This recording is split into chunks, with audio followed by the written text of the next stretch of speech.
सीहोर के सरकारी दफ्तर में हड़कंप, दिव्यांग पुनर्वास केंद्र के कर्मचारी पर गंभीर आरोप। सीहोर से एक चौंकाने वाला मामला सामने आया है, जहां एक सरकारी कार्यालय में काम करने वाले कर्मचारी पर बदतमीजी, धमकी और आपत्तिजनक हरकतों के गंभीर आरोप लगे हैं। आरोप है कि कर्मचारी की हरकतों से पूरा स्टाफ डरा हुआ है। अब मामला सीधे जिला पंचायत सीईओ तक पहुंच चुका है। सीहोर के दिव्यांग पुनर्वास केंद्र में उस समय अफरा-तफरी मच गई, जब वहां पदस्थ कर्मचारियों ने अपने ही एक सहकर्मी शेख अजहरुद्दीन पर गंभीर आरोप लगाए। कर्मचारियों का आरोप है कि शेख अजहरुद्दीन, जो केंद्र में भृत्य के पद पर कार्यरत है, वह कार्यालय में लगातार बदतमीजी करता है, महिला अधिकारी और महिला कर्मचारियों को जान से मारने की धमकियां देता है और कई बार बाहरी असामाजिक तत्वों को ऑफिस में बुलाकर डराने का प्रयास करता है।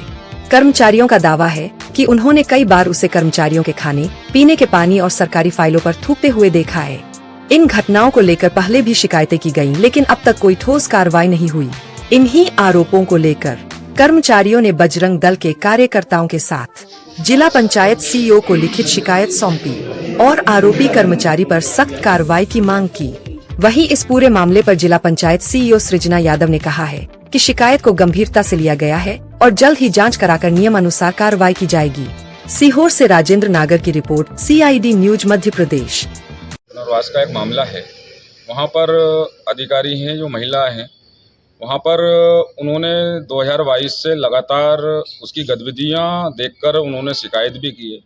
उस पर जो संबंधित अधिकारियों के द्वारा जो कार्रवाई करना थी वो छोटी मोटी कार्रवाई की थी, लेकिन वो संबंधित अधिकारी हैं, अगर शासन का आदेश आता है तो शासन के आदेश पर उनको कर्मचारियों के द्वारा कार्य कराना रहता है। लेकिन कहीं ना कहीं वो हमारे हिंदू समाज की महिला हैं और वो मुस्लिम समाज से आता है, लेकिन अभी अति हो गई। आज जाकर उन्होंने हमारे संगठन के नगर के लोगों से संपर्क किया। हमने आज जिला पंचायत सीईओ मैडम को उन्होंने शिकायत दर्ज की है और उन्होंने FIR करने का आदेश दिया है। उन्हें अब हद इतनी हो गई कि उनको जान से मारने की धमकी तक दी जा रही है और फाइलों पर थूका जा रहा है, पानी में थूका जा रहा है। तो ये क्या चल रहा है? मतलब इस तरीके से आज एक महिला, जो आज हमारे मुख्यमंत्री जी, हमारे प्रधानमंत्री जी आज महिलाओं के लिए इतनी योजनाएं चला रहे हैं। क्या समस्या है आपको इस वजह से? हमारे यहाँ 6,000 है, वो मोमेडियन है और यहाँ पे कार्यालय में आकर कर्मचारियों का नाश्ता पानी में थूकता है। वो फाइलों में भी थूक के देता है। और इसके अलावा यहाँ पे भी महिला कर्मचारियों को परेशान किया जाता है, दुर्व्यवहार किया जाता है उनसे, गाली बकी जाती है, धमकी दी जाती है। अच्छा, बाहर के लोगों को लाके यहाँ कभी उपद्रव भी सुनने में आ रहा, उपद्रव भी किया है उनके। तो बाहर के लोगों को लाकर यहाँ धमकाता है। वो बाहर के लोग बहुत परेशान करते हैं। तो क्या चाहते हैं आप? क्या मांगे आपकी? उसके ऊपर कार्रवाई की जाए, सेवा समाप्ति दी जाए। करेंगे तो आप देखेंगे कि उक्त कर्मचारी द्वारा सुबह से लेकर शाम तक किसी भी काम का निर्वहन नहीं किया जाता है।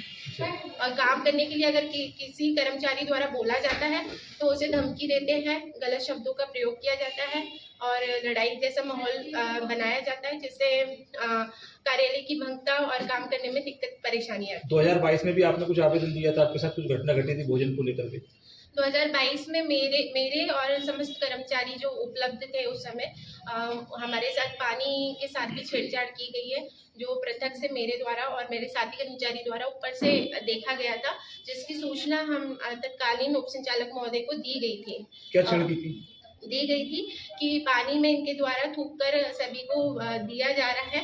तो उस समय उप संचालक महोदय ने उस पर कार्रवाई करते हुए उन्हें यहाँ से अटैच करके विभाग में अटैच कर दिया था।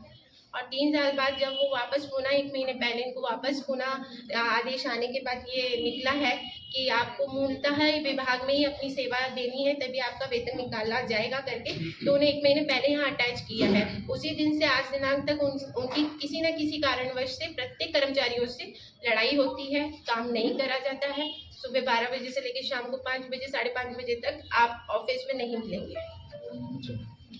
आज हमारे पास एक कंप्लेन हमारे संज्ञान में आई है, जो हमारा पुनर्वास केंद्र है, जहाँ पे हमारे लोग, जो हमारे स्पेशली एबल्ड जो बच्चे हैं उनका ख्याल रखते हैं, उनका ट्रीटमेंट होता है। तो उन्होंने यहाँ पे, एक महिला अधिकारी ने यहाँ पे कंप्लेन की है कि उनके साथ दुर्व्यवहार किया गया है। एक संविदा कर्मी में, तो उसको संज्ञान में लिया गया है। और क्योंकि हमारी जो महिला अधिकारी हैं वो सेफ फील नहीं कर रही हैं, तो अभी जो इमीडिएट एक्शन है उनका उसमें यही लिया गया है कि वो जो कर्मचारी है वो वहाँ पे अभी फ़िलहाल वहाँ पे ना जाए, ताकि सब लोग सेफ एंड साउंड रहे, और जो वो इतना अच्छा काम कर रहे हैं हमारे अधिकारी लोग डीडीआरसी में, वो शांतिपूर्वक वो कर पाए और किसी को भी कोई भय ना हो। ये बहुत ही जो कंप्लेंट आई गई है बहुत ही सीरियस नेचर की है। उस पे मैंने डीडी हमारे डिप्टी डायरेक्टर सोशल जस्टिस को भी निर्देशित किया है कि जो करेक्ट एक्शन है उस पे वही लिया जाएगा, ताकि जस्टिस हो। और हर कोई यहाँ पे, हमारा यही उद्देश्य रहता है कि हमारे अधिकारी और जो हमारी जनता है वो सेफ फील करे और अपना सेफली जो भी वो कार्य करते हैं वो करें। तो इस पे अच्छे से संज्ञान लिया गया है। एंड हमने महिला अधिकारी से भी बात की है, हमने उनको अश्योर कराया है कि she will be able to work safely.